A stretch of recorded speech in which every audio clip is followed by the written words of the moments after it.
Alright, this camera does not need another hype review on YouTube, but it is so dang good. And I don't mean to overhype this camera any more than what it actually already is, but it is pretty good camera and you can find yourself using it in a lot of cases. Now, this is not going to be a full-on review on this camera because there's plenty of channels here on YouTube that have covered that and that can do a way better job than me. I'm not going to go through all the specs. I'm not going to go through all of that. I'm just going to say how I use this camera, how this camera performs for me and the use cases that I give it and what I actually think about this camera. One of the first things I want to talk about is the size. This camera it's in the name, it's pocket. I mean, you got to mind for the gimbal and all that stuff, but whatever. Besides the point, it is a pretty pocketable camera and you can keep it with you and have it with you all the time and deploy it whenever you need to use it, and it just makes it easy. And speaking of easy, it's a very easy camera to use. And if you just let the camera run in auto, it can be a very pleasurable experience, very simple, and you can get away with very good results. You know, another thing is that it's a pretty stable camera. You can see we're walking around with it, we're moving it around, it's keeping me tracked, and it's stable. So yes, it works. So controlling the camera is very easy, and this is why you see me holding my phone right now. Usually what I do is that I connect to the DJI Mimo app and monitor myself here, figure out if I'm in frame and all of that good stuff. And it's a very simple system to use. It just connects right away, and I have never had any problems by using it this way. I can move the gimbal, reposition, recrop, reframe, all that good stuff, and that's a major advantage of this camera. So I love that I can be this far away from the camera and I'm still moving backwards, and I can still control my camera from my phone, and I can start and stop recording from the DJI Mic Mini. That is absolutely amazing. But how does it compare to something like the Action 5 Pro that I'm also recording this video with? And I think I'll start with some of the pros. I think that for once, the depth of field is much greater in the Osmo Pocket 3. If you can see here, should be some sort of blurriness back here, while there is none on this one. So that's off the bat one of the benefits from using the Pocket 3 versus the Action 5. One of the things that is a benefit of the Action 5 versus the Pocket is the use of like ND filters and stuff like that. If that's what you're into, I personally rock these cameras without any, because it's just simpler for me to just set them up just the way that they are and start rolling and get my shots and move on. But I know that some people out there like to stick to the 180-degree rule and use those sort of gadgets in their cameras, and that's perfectly fine. So it is much easier on the Action 5 to put on and take off ND filters, polarizers, CPLs, all that stuff. On the Osmo Pocket 3, it's a lot more finicky. And I say all of this with experience on using all these filters on both cameras and having given them a shot. And the thing is that the Osmo Pocket 3's lens is so small and so tiny that the filters are in fact tiny and small. It makes it really difficult to put on and take off, and it also makes it much easier to get fingerprint smudges on them while you're taking them on and off and all that stuff. And also it's just like, it's accident prone. You can lose them very easily, and that's what happened to me.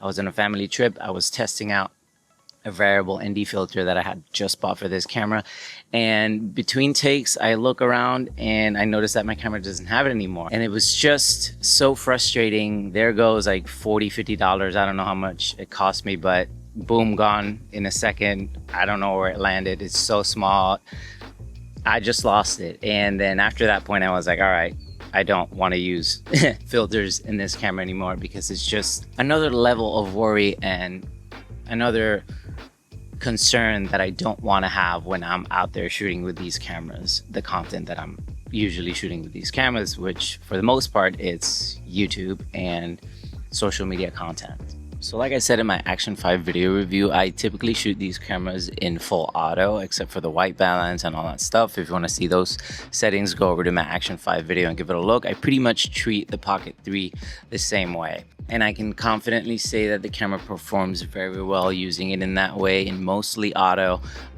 exposures and all that stuff, auto tracking.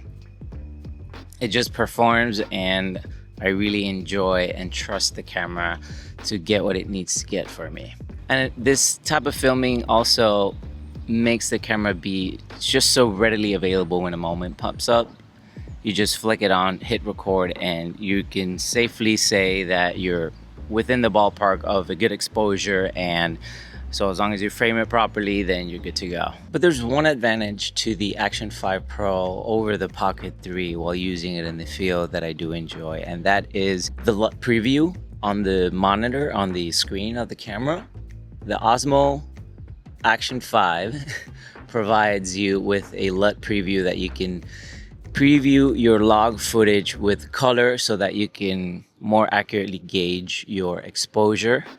On the Pocket 3, you don't have that option, and I hope that DJI fixes that and gives it to us in a firmware update. You do see the color profile if you're using the monitoring app on the phone. If you're using the Mimo app to see your image on your phone, you can preview LUT there and you can gauge your exposure, which is what I usually do since I set up the camera further away from me and I can't really see that small screen that the camera has. But it's nice to have in camera to preview it, because when you're dealing with mixed lighting and all that stuff and like different exposures like where we are right now, it would be nicer to have on the Pocket 3, and that's something that the Action 5 does offer. In continuation with things that the Action 5 has that the Pocket 3 does not have is the ability to be submerged in water. Being a waterproof action camera, you know, it's given, but it's something that the Pocket 3 doesn't have. It's a more delicate camera that you kind of have to baby a little bit when you are in situations where the camera can get wet or that it could get knocked over and bumped into things, because it is a mechanical gimbal what's holding the camera lens and the camera unit, so you have to be a little more careful. But with that said, I've had incidences where the camera has been knocked over from a tripod from the height of, say, like my chest level or something like that, and I'm not a really tall person, but you know, either way, it's a pretty substantial fall for any camera, and the camera survived. So it's a good testament of how these cameras are built, and not that I want my camera to be constantly falling off to the ground, but in the case that it does, it survived. That's all I can say. One thing that I find absolutely amazing about the Action 5 that I wish the Pocket 3 had is internal memory. Internal memory is pretty much a game changer for this little camera. It can give you, I think it's like, in the settings that I use the camera, about an hour of record time, which is more than enough time than what I need to even record all of the footage that I need for these type of videos right here. So I think it's great that it has it. Pretty much the way that I use the Action 5, I don't have an SD card in the camera. I didn't need to buy one or felt the need to get one because it has the internal memory, and I just think that it's a nice feature to have, and I wish the Osmo Pocket 3 had it. It's not a deal breaker, it's not that it makes the camera useless, but it's a nice to have. Now, we already said that the cameras were smooth, and they both are, and if you use them in this way and you're moving slowly, the cameras perform very well and all that stuff. But there's a difference with the Action 5 Pro versus the Osmo Pocket 3 that you can't use, and it's if you are more erratic with your movements. If you're whipping the camera this way and then whipping the camera that way, the Action 5, it's much better for these type of movements. It's much better for this type of crazy stuff, right?